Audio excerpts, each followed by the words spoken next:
The husband who fooled everyone, even the FBI. Perfect husband. David Turner was a man who seemed to have everything. 42, he had already accomplished more than most people could dream of. His tall, athletic frame and chiseled features made him look like a man who had just stepped out of a GQ magazine. His charismatic personality only added to the aura of success that surrounded him. He was the kind of man people looked up to, admired, and aspired to be. David lived in a beautiful suburban neighborhood with his wife, Emily, and their 2 children, Ethan and Sophie. Their house, a sprawling 2-story colonial with a white picket fence, was the envy of their neighbors. Turners appeared to be the perfect family, always smiling and cheerful, hosting barbecues and attending community events. Emily, with her warm smile and kind heart, was adored by everyone who knew her. She was the ideal wife and mother, always putting her family first. David's career as a financial advisor was thriving. He had built a reputation as a trustworthy and knowledgeable expert in his field, and his client list included some of the wealthiest individuals in the city. He was known for his ability to deliver impressive returns on investments, and his clients trusted him implicitly. David's success allowed Emily to stay home and take care of their children, a role she cherished. On the surface, David's life was perfect. He had a loving family, a successful career, and a beautiful home. But beneath this picture-perfect exterior, David was hiding a dark secret, one that would eventually lead to his downfall. David had always been a man who craved success and admiration. He thrived on the attention and respect he received from others. But as his career progressed, he began to feel the pressure to maintain his image of perfection. The more successful he became, the more he feared losing it all. This fear drove him to make decisions that would eventually spiral out of control. It all started innocently enough. David began taking small risks with his clients' investments, moving money around in ways that weren't entirely above board. First, it was just to cover a few losses to make sure his clients wouldn't lose faith in him. But as time went on, David's actions became more brazen. He started embezzling money from his clients, creating fake accounts, and moving funds around to cover his tracks. David was meticulous in his deception. He created elaborate financial statements and falsified documents to make everything appear legitimate. He was so good at what he did that no one suspected a thing. His clients continued to trust him, and his colleagues admired his success. But the pressure of maintaining his double life began to take its toll. David found himself becoming increasingly paranoid, constantly looking over his shoulder, worried that someone would discover his secret. He started distancing himself from Emily and the children, spending more time at the office and less time at home. Emily noticed the change in her husband, but she tried to convince herself that it was just the stress of his job. She had always trusted David implicitly, and she couldn't imagine that he would ever do anything to jeopardize their family. But as the months went by, Emily couldn't shake the feeling that something was wrong. One evening, after putting the children to bed, Emily decided to talk to David about her concerns. She found him in his home office, hunched over his computer, a deep frown on his face. She hesitated for a moment before speaking, unsure of how to approach the subject. "David, is everything okay?" Emily asked softly, her voice laced with concern. "You've been so distant lately, and I'm worried about you." David looked up from his computer, his expression guarded. "I'm fine, Emily," he replied, his tone clipped. "It's just work. Things have been really busy lately." Emily didn't believe him. She could see the tension in his eyes, the worry lines etched on his forehead. "David, I know something's bothering you. You can talk to me, you know. I'm your wife and I'm here for you."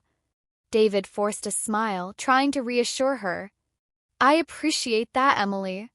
But really, it's nothing you need to worry about. I'll be fine."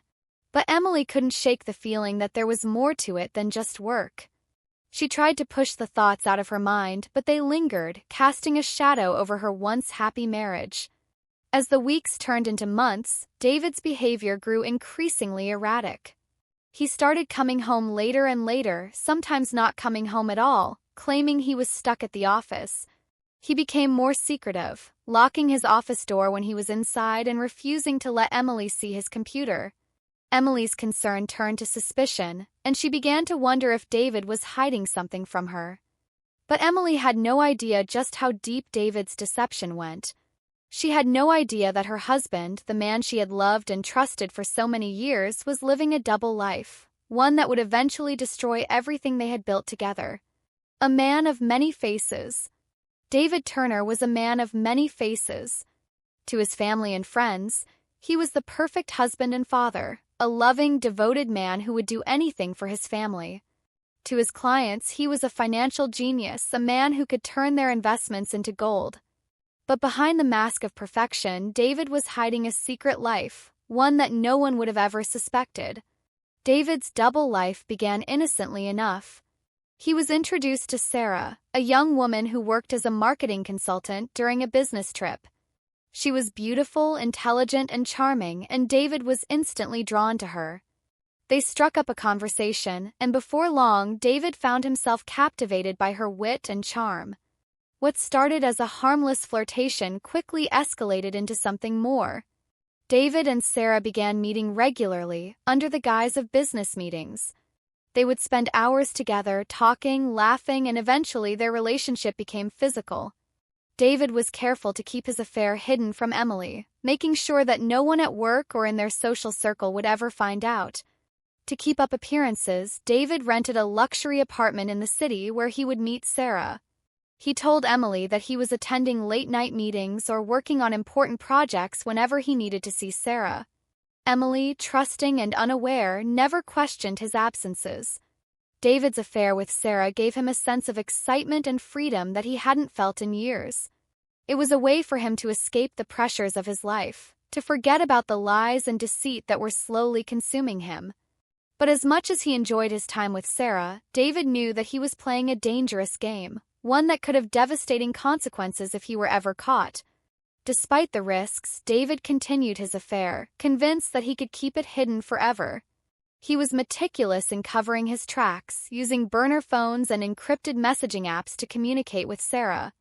He even created fake travel itineraries and receipts to support his alibis, ensuring that Emily would never have a reason to doubt him. But David's deception didn't end with his affair. His financial crimes were growing more elaborate and dangerous by the day. He had begun embezzling larger sums of money from his clients, creating complex schemes to move the funds around and make everything appear legitimate. He was using the stolen money to finance his lavish lifestyle with Sarah, paying for expensive dinners, gifts, and trips to exotic locations. David's greed and arrogance blinded him to the risks he was taking. He was so confident in his ability to deceive everyone around him that he never considered the possibility of being caught. But as the saying goes, pride comes before the fall, and David's fall was about to be a long and hard one.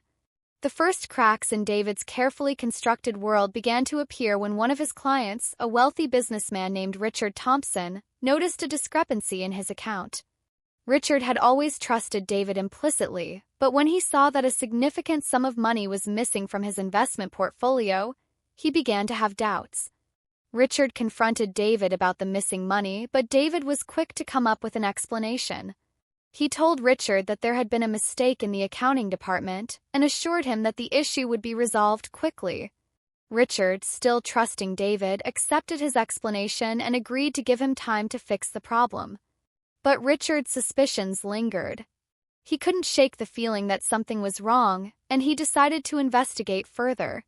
He hired a private investigator to look into David's financial dealings, hoping to get to the bottom of the discrepancy. Private investigator, a seasoned professional named Jack Sullivan, began digging into David's past. Combed through financial records, interviewed former colleagues, and even tracked David's movements. What he uncovered was shocking. Jack discovered that David had been embezzling money from his clients for years, creating fake accounts and using the funds to finance his lavish lifestyle. He also uncovered David's affair with Sarah, learning about the luxury apartment and the extravagant gifts David had been buying her. Jack compiled all of the evidence and presented it to Richard, who was devastated by the betrayal. Richard knew that he had to act quickly before David could cover his tracks. he decided to go to the authorities, bringing all of the evidence to the FBI. The FBI launched an investigation into David's activities, and it wasn't long before they uncovered the full extent of his crimes. David had stolen millions of dollars from his clients, and his financial schemes were more complex and far-reaching than anyone had imagined. David Turner, the man who had fooled everyone around him, was about to face the consequences of his actions. But as the FBI closed in, David was already planning his next move, determined to stay one step ahead of the law. The first cracks. It was a cold winter evening when Emily Turner first noticed that something was off with her husband. David had always been attentive, loving, and present in their lives, but lately, he had become distant and preoccupied. He spent long hours at the office, often coming home late at night, and when he was home, he seemed distracted, as if his mind was somewhere else. Emily tried to brush off her concerns, telling herself that it was just the stress of his job. Through all, David was a successful financial advisor, and she knew that his work could be demanding. But as the weeks turned into months, Emily's unease grew. David's behavior became more erratic. He would often leave the house without explanation, claiming he had urgent meetings or business trips. He started locking his office door, something he had never done before, and he became increasingly secretive about his phone and computer. One evening, after putting their children to bed, Emily decided she couldn't ignore her concerns any longer. She found David in his home office, hunched over his computer, typing furiously. She hesitated at the door, watching him for a moment before she spoke. "David," she said softly, "can we talk?" David looked up from his computer, his expression tense. "Sure, Emily." "What is it?" he asked, his tone clipped. Emily took a deep breath, trying to steady her nerves. "I've noticed that you've been acting differently lately. You're always working, and when you're home, you seem distant. I'm worried about you." David sighed, rubbing his temples as if he were trying to ward off a headache. "Emily, it's just work. Things have been really hectic lately, and I've had a lot on my plate. There's nothing to worry about." But Emily wasn't convinced. She could see the stress etched on David's face, the worry lines that had begun to form around his eyes. "I know your job is stressful, but this feels different. You can talk to me, David. I'm your wife. I'm here for you."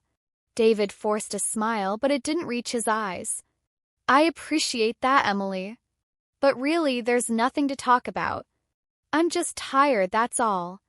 Emily nodded, but the knot of worry in her stomach only tightened. She had always trusted David implicitly, but now she couldn't shake the feeling that he was hiding something from her. She didn't want to believe that her husband, the man she had loved for so many years, could be capable of deception. But the signs were there, and they were becoming harder to ignore. As the days went by, Emily became more vigilant, paying closer attention to David's behavior. She noticed that he was receiving a lot of phone calls, often stepping out of the room to take them. When she asked who was calling, David would brush it off, saying it was just work. But Emily couldn't help but wonder why he was being so secretive.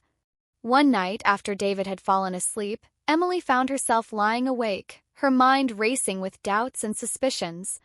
She got out of bed and quietly made her way to David's office, hoping to find some answers. She sat down at his desk and opened his laptop, her heart pounding in her chest. The screen was locked with a password that Emily didn't know. She had never needed to know it before. David had always been open with her about everything. But now, as she stared at the blank screen, she felt a sense of dread wash over her. What was David hiding? Emily tried a few possible passwords, but none of them worked. She was about to give up when she noticed a small black notebook tucked away in one of the desk drawers. She pulled it out and opened it, her breath catching in her throat as she realized what it was. A log of David's transactions, complete with dates, amounts, and client names. As she flipped through the pages, Emily's hands began to shake. She didn't understand everything she was looking at, but she knew enough to realize that something was very wrong. The numbers didn't add up, and there were entries that made no sense, large sums of money being moved around with no clear explanation as to why. Emily felt a wave of nausea as the truth began to dawn on her. David was involved in something illegal, something that could destroy their family. She closed the notebook and put it back in the drawer, her mind racing as she tried to process what she had just discovered. The next morning, Emily confronted David. She told him what she had found, and for a moment she thought she saw a flicker of fear in his eyes. But David quickly composed himself, brushing off her concerns and insisting that everything was fine. He told her that the transactions were legitimate, that she had nothing to worry about. But Emily wasn't convinced. Trust that had once been the foundation of their marriage was beginning to crumble, and she couldn't shake the feeling that David was hiding something from her, something big. As the days went by, Emily found herself growing more distant from David. She tried to act normal for the sake of their children, but inside she was a mess of conflicting emotions. She wanted to believe David, to trust him as she always had, but the evidence was mounting, and it was becoming harder and harder to ignore. Emily knew that she had to make a choice. She could continue to turn a blind eye, to pretend that everything was fine, or she could dig deeper, find out the truth, and confront whatever was lurking in the shadows of their once perfect life. The FBI takes notice. The first sign that David Turner's perfect world was crumbling came in the form of a phone call. It was a crisp autumn morning when his phone buzzed on the desk of his home office. David was going through some documents, his mind occupied with thoughts of how to juggle the increasing complexity of his financial schemes when he saw the caller ID. It was Richard Thompson, his high-profile client, the one who had noticed the discrepancy in his account months ago. David's heart skipped a beat. He had managed to placate Richard last time, but he knew that his explanations would only buy him so much time. As he picked up the phone, he forced a smile into his voice.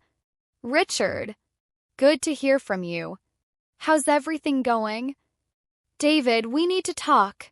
Richard's voice was tense, almost mechanical, lacking the usual warmth that had characterized their previous interactions. "I've been looking into my accounts again. Something doesn't add up, and this time I'm not letting it slide." David felt a cold sweat break out on his forehead. His mind raced as he tried to come up with a plausible explanation, something that would satisfy Richard's growing suspicions. "Richard, I understand your concern, and I want to assure you that..." But Richard cut him off. "No, David. I've already taken steps. I've brought in an independent auditor to look at everything, and I'm giving you the courtesy of knowing before I take this further." The line went dead before David could respond. He sat there, staring at the phone in his hand, the realization sinking in like a stone. The walls were closing in on him, and he knew that it was only a matter of time before everything came crashing down. That afternoon, David received another call, but this one wasn't from a client. It was from an unknown number. When he answered, a calm, authoritative voice greeted him. "Mr. Turner, this is Special Agent Sarah Miller from the FBI. We'd like to speak with you regarding some discrepancies in the accounts you manage." David's blood ran cold. The FBI. He had always known deep down that his actions could eventually attract the attention of the authorities, but he had convinced himself that he was too careful, too clever to get caught. "Of course, Agent Miller," David replied, his voice steady despite the panic rising inside him. "I'd be happy to cooperate. When would you like to meet?" "Tomorrow morning, 9 a.m. at our local office," Agent Miller replied. "We'll see you then." David hung up the phone and slumped back in his chair, his mind racing. He needed to think, to figure out his next move. The FBI was involved now, and that meant that his options were limited. He knew that the meeting would be the beginning of the end, but he wasn't ready to go down without a fight. David spent the rest of the day going over his options. He could try to run, disappear, and start a new life somewhere far away. But that would mean leaving everything behind, Emily, the kids, the life he had built. And even then, the chances of evading the FBI were slim. Another option was to come clean, to admit everything and hope for a plea deal. But that would mean facing prison time, the disgrace of being exposed as a fraud, and the knowledge that he had destroyed his family's life. David couldn't bear the thought of Emily and the kids suffering because of his mistakes. As the hours ticked by, David felt increasingly trapped, like a rat in a maze with no way out. He considered calling Sarah, his mistress, to warn her that things were falling apart, but he knew that it would only complicate matters further.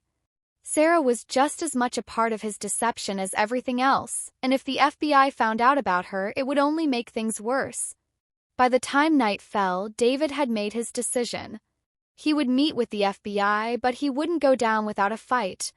He would play the role of the cooperative, concerned advisor, using his charm and wit to deflect their suspicions. He had talked his way out of tight spots before, and he was determined to do it again. But deep down, David knew that this time was different. The FBI wasn't like a disgruntled client or a suspicious spouse. They were relentless, methodical, and they wouldn't stop until they had uncovered every last secret he had tried so hard to hide. As David lay in bed that night, staring up at the ceiling, he felt a crushing weight on his chest. The life he had built on lies and deceit was crumbling around him, and there was nothing he could do to stop it. He thought of Emily, the love they had shared, and the life they had built together. He had betrayed her in the worst possible way, and the guilt was almost unbearable. But there was no turning back now. David was caught in a web of his own making, and the only way out was through the storm that was coming. And he knew that she was a loose end that needed to be tied up. But the thought of talking to her now, with everything falling apart, was too much. Not now, he texted back. "I'll call you later." He knew he was running out of time. The FBI was closing in, and it was only a matter of time before they found out everything. He needed to figure out a plan, something that would allow him to escape the consequences of his actions. But as he sat there, alone in his office, David realized that there was no easy way out. He had spent years building a web of lies, and now he was trapped in it. No matter what he did, the truth would come out, and when it did, it would destroy everything he had worked for. The thought was unbearable. David's entire life had been about control, about winning at all costs. But now, for the first time, he was facing a situation that he couldn't control, a game that he couldn't win. And as the reality of his situation sank in, David felt a wave of despair wash over him. The life he had built was crumbling around him, and there was nothing he could do to stop it.